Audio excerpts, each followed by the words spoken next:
नमस्कार, मैं हूं राजेंद्र देव और शुरुआत इस बुलेटिन की एक बड़ी खबर के साथ। गुजरात के बिल्किस बानो केस में सुप्रीम कोर्ट ने गुजरात सरकार के आदेश को पलट दिया है। सुप्रीम कोर्ट ने दोषियों की रिहाई वाले राज्य सरकार के आदेश को रद्द कर दिया है। आज अपने फैसले में दोषियों को सजा में छूट के खिलाफ दायर हुई याचिका पर कोर्ट ने कहा कि सजा इसलिए दी जाती है कि भविष्य में अपराध रुके, अपराधी को सुधरने का मौका दिया जाता है, लेकिन पीड़ित की तकलीफ का भी एहसास होना चाहिए। हमने कानूनी लिहाज से मामले को परखा है। पीड़िता की याचिका को हमने सुनवाई योग्य माना है। इसी मामले में जो जनहित याचिकाएं दाखिल हुई हैं, हम उनके सुनवाई योग्य होने या न होने पर टिप्पणी नहीं कर रहे। जस्टिस नागरत्ना ने यह भी कहा कि जिस कोर्ट में मुकदमा चला था, रिहाई पर फैसले से पहले गुजरात सरकार को उसकी राय लेनी चाहिए थी। जिस राज्य में आरोपियों को सजा मिली, उसे ही रिहाई पर फैसला लेना चाहिए था। सजा महाराष्ट्र में मिली थी।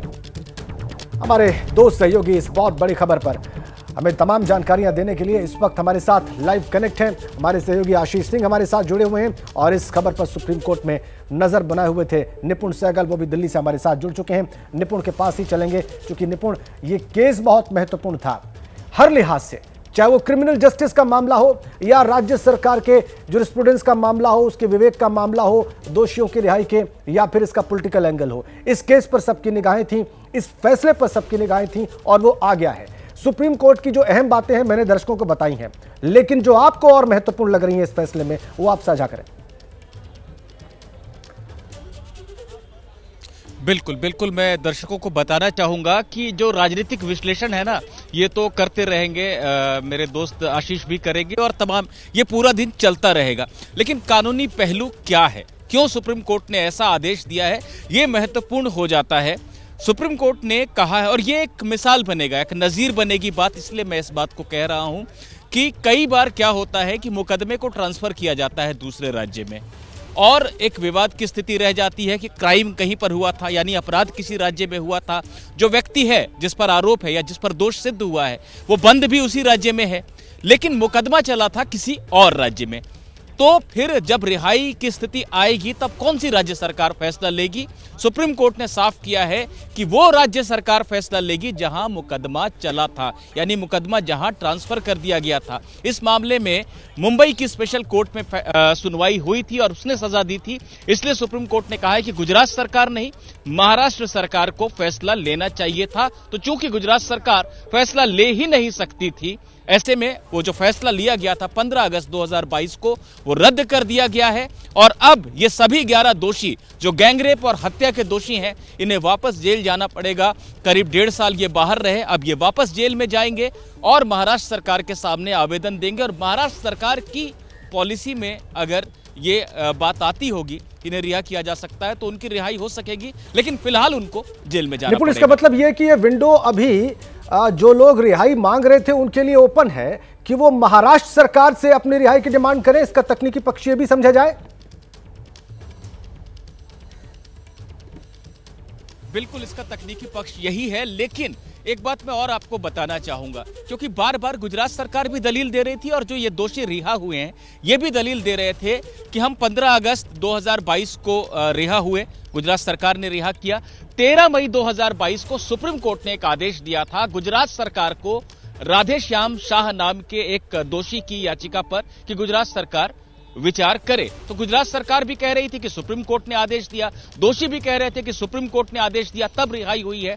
सुप्रीम कोर्ट ने आज कहा है कि सप्रेशन ऑफ फैक्ट्स किया गया था याचिकाकर्ता जो दोषी था राधेश्याम शाह, उसकी तरफ से।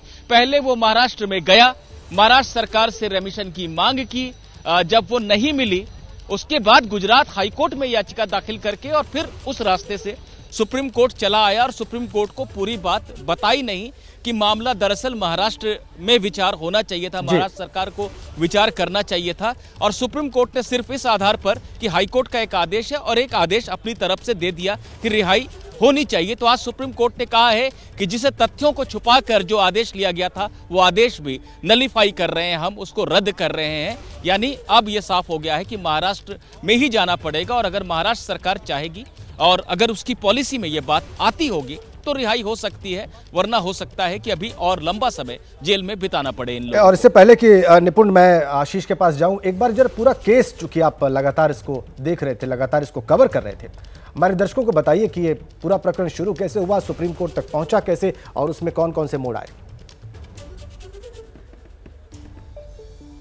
बिल्कुल, देखिए, एक बहुत जघन्य वारदात है।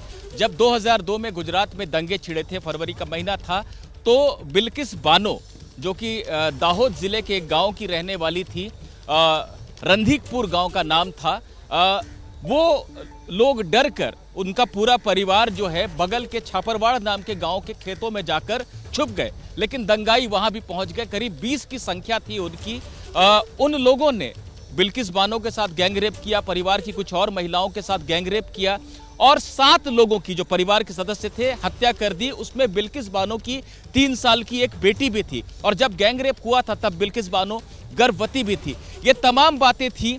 बाद में सुप्रीम कोर्ट में ये मामला आया कि गुजरात में मुकदमा सही तरीके से नहीं चल रहा है, तो सुप्रीम कोर्ट ने ट्रांसफर कर दिया इसे मुंबई की स्पेशल कोर्ट में और 2008 में इन लोगों को उम्र कैद की सजा मिली। अब सवाल ये उठता है कि उम्र कैद की सजा मिली तो 15 साल के बाद रिहाई कैसे हो गई। ये रिहाई इस तरह से हो गई क्योंकि सुप्रीम कोर्ट के सामने ये बात रखी गई कि गुजरात सरकार की जो पॉलिसी थी 1992 की, वो 14 साल के बाद रिहाई का एक प्रावधान है उसमें, जिसमें सरकार विचार कर सकती है। 2014 में नई पॉलिसी आई थी जिसमें कम से कम 20 साल जेल में रहना पड़ता। तो चूंकि सजा मिलते वक्त 2008 में वही पॉलिसी लागू थी जो 1992 की पॉलिसी है, उस आधार पर रिहाई हो, सुप्रीम कोर्ट ने कहा हाँ ये बात उचित है।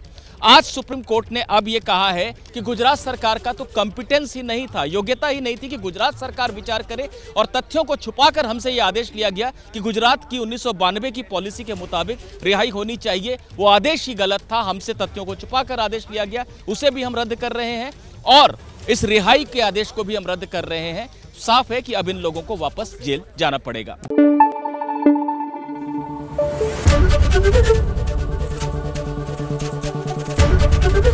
एबीपी न्यूज आपको रखे आगे।